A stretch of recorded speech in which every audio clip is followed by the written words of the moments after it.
So this is a pretty unscripted video on like how to use Minimeters, like visualizations and like what they mean and how they can be useful. This is my setup, and this is a pretty flexible program. So genuinely, when you use it, pick up, like learn what works best for you. So for me, I mostly use Minimeters. Sorry, let me just pin it. I mostly use it for like the spectrum showing because I want to see how stuff is affecting the spectrum. So let's just play this song out and see how it's going through. And then we can use some examples to kind of show what Minimeters is doing. So I'm just going to hit play.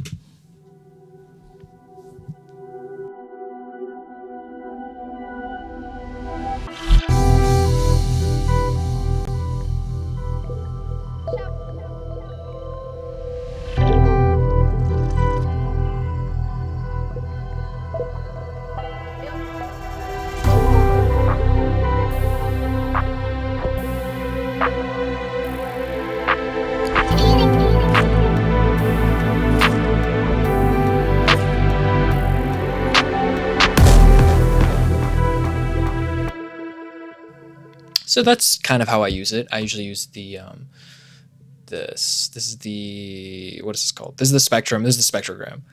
But let's go through everything. So let's start with the spectrogram. So what this is frequency. Actually, okay, I'm gonna start with spectrum because it's easier to do spectrogram from there. This one's one of the more simpler ones in terms of like understanding it. If you ever bring up an EQ, it's a similar thing. So we'll do EQ, and then I gotta bring it on. So we'll do EQ8. You hear this is showing the same thing. It's quite simply just here. This has loud each frequency is. Like, is each frequency and how loud it is. So you can use this to check like a general mix. Like, how is it? You want to be in general mixing to like a curve that kind of looks like this. If you see my mouse, like that, like a slight downwards curve. Not a hard and fast rule, just one of the ways to like go throughout a mix. And you can use it to check things like, is there weird frequencies in the low end of some of my sounds? Like, for example, this sound here. You see there's actually some bubbling low frequencies in it. I'm okay with it, but maybe you want to get that cut. Some genres like trance, for example, or you have to be super surgical with these things. This has like quite a bit in that low end. You can see we're getting about 100. Maybe I want to cut that. But that's how you can use one of the spectrum analyzers. Then a spectrogram is this over time. So now think we grab a spectrum analyzer and then we rotate it on its side.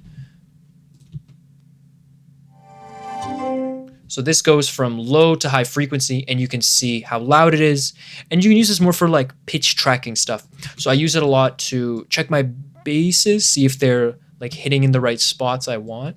So let's play this sound here.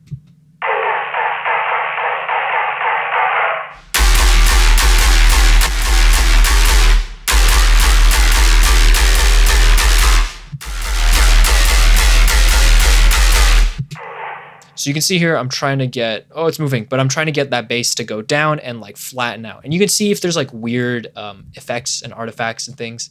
And again, you can use it to just kind of check, like quickly visually, how are things looking?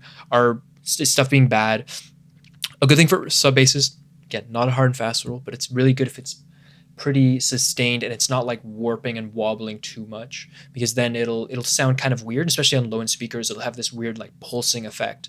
It's one of those things that might sound okay in headphones, but you go to a live spot and it can really just, it's like, it's uncomfortable to sit in a room with like the low end mixed wrong. If that's how it feels, because it's like, especially with low end, you can like feel that physically.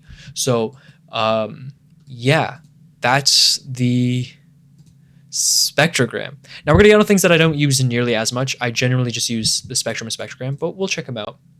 See, this is Waveform. Let me just play the song.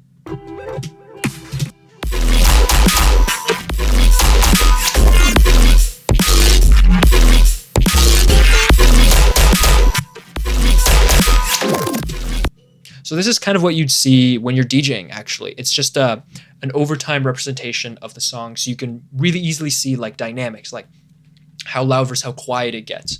You can, let's get something that's very dynamic. I don't normally produce with this on this monitor, by the way. It's on my second monitor.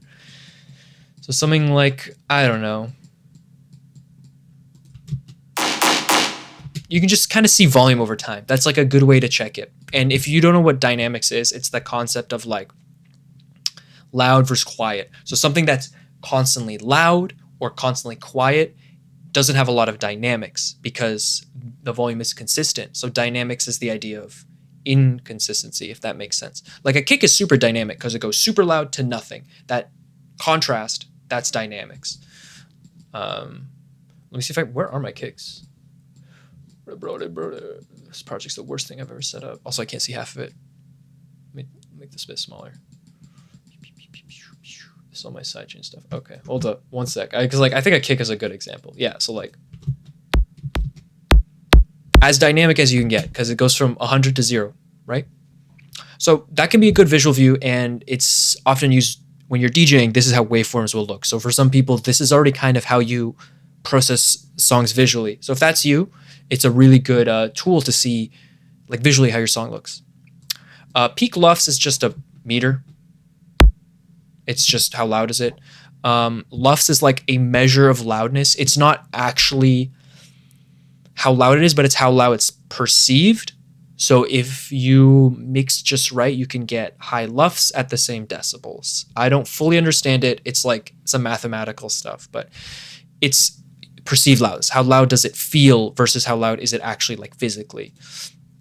Stereometer, I'm just going to put up with a spectrum because it looks better, is a measure of how stereo-y together it is, if that makes sense. So a kick, perfectly stereo. It's perfectly in the middle, and you can see right here, it's perfectly centered. Let's go to a sound that's a bit less centered. So this sounds a bit weirder. So you can see it's more dispersed. It looks like a kind of thing. And you can use this, like, for example, to check, is my sub bass in mono? Because, again, that's one of those things that, again, sound bad kind of live. And without even having to, like, listen, you can tell. So here I have, I think this is my sub.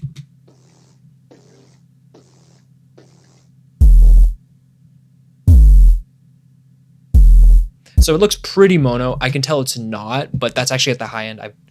I've checked this a bit. Hold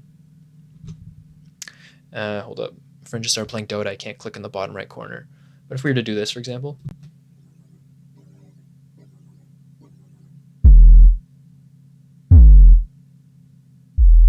It's actually really mono for the sub frequency. So that's exactly what I wanted. Yippee. Yeah, so you can use that to just kind of like check sounds. How are they doing in the panning kind of area?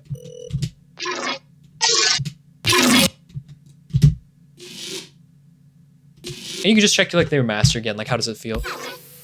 In general, you want like kick is really good if it's in the mono because then it'll hit extra hard on like good speakers.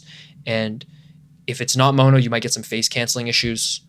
It's not a hard and fast rule, obviously. This is one of those things like you learn it, you choose to ignore it if you don't care. It's fine.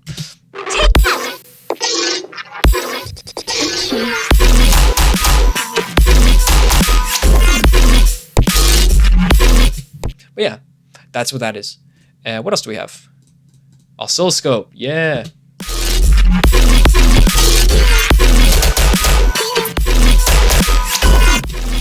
This is like, it takes, I'm gonna have to pull up a serum just to show what this does real quick. So give me 1 sec. I think it's better to explain like that. Let's go over MIDI track. Let's get a serum. Put a serum on here. So an oscilloscope just visually represents the what you hear and like what you see. So let's get a waveform. Sorry, so a sine wave. I'm gonna hit play, and you can see it's matching on the oscilloscope. I'll max the level here. There you go. See, it's matching. And then as I change it, it's matching more or less. Stuff on the master is affecting it. That's why it looks a little different. Or like square wave. Same thing, matching. So it's just another way to visualize. Some people like this, some people don't. it's pretty good to design good subs, because then you can really focus in on getting just the meat you want. Like for example, here we have this. Hold on, let me get a note in for us. Here. We get a nice thick sub, but there's no high-end content. If I, for example, put on a spectrum, you'll see it's a pure tone. There's no high-end content. So we can actually add that back here by adding some harmonics. Maybe a bit too much. Like this, maybe. And now it's thicker. It's got that like booming 808 feel. But it's perfectly controlled. And we're able to visualize that here on the spectrum. Neat, right? And we can happen like, what happens when we add noise? We can see we add like a little almost like fuzziness to the spectrum. You see that? As we turn it up, adds more. This is how you can get really cool things. Like for example, let's go basic shapes.